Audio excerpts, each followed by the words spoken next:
The water in this lake is so turquoise, it almost looks fake, but it is in fact real. Typically, lakes are greenish, brown, or even dark blue. But this lake, Garibaldi Lake in British Columbia, is certainly not a typical lake color. So what is causing this bright turquoise color? Well, it's not that there's some strange mineral dyeing the lake. It's actually a combination of geology and physics that causes this color. The secret lies in the glaciers you see feeding into the lake. When glaciers grind down mountains, they don't just carve valleys. They also pulverize rock into very fine powder called glacial flour. These tiny particles are smaller than sand or silt, often just microns across. And streams carry this glacial flour into Garibaldi Lake as meltwater flows down from the glaciers up in the taller mountains surrounding the lake. But here's the key. Those particles don't settle quickly. Instead, they stay suspended in the water column, scattering light in a very specific way.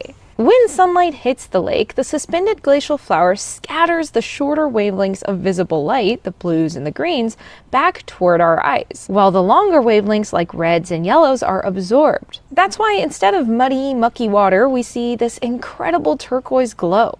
And fun fact, this is the same effect that causes the color of many lakes across glaciated mountains, like those in the Canadian Rockies, Alaska, and even some in Iceland. But importantly, not all glacial lakes are bright turquoise like this. And it turns out it's because the type or composition of the rock that gets grinded into the flour matters. Silica-rich felsic rocks like granite and granitic gneiss produce light-colored, fine quartz and feldspar-rich flour, which reflects light very effectively, resulting in bright turquoise to milky blue lakes. Whereas those with lower silica content, like intermediate to mafic volcanic andesite and basalt, tend to make darker iron and magnesium-rich flour, which absorbs more light, making lakes that look greener, grayish, or duller blue, depending on concentration. And lastly, carbonate rocks like limestone or dolostone yield whitish flour, sometimes producing chalky aqua or jade green tones. So because the glaciers feeding Garibaldi Lake grind up both felsic rocks like granite from the Coast Plutonic Complex that I talked about a couple videos ago, and intermediate to mafic volcanic rocks like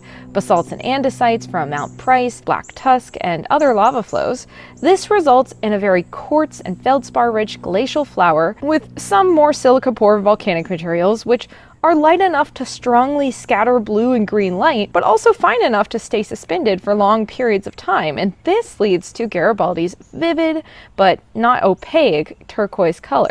But here's the catch. This color depends on active glaciers. As climate warms and Garibaldi's glaciers retreat, they'll produce less meltwater and less glacial flour. And over the centuries, as the glaciers vanish, Garibaldi Lake's iconic turquoise may fade into a more ordinary blue. So come see this beautiful lake before its gorgeous blue color fades away. But keep in mind the hike up to Garibaldi Lake is 18 kilometers and straight uphill, so be prepared.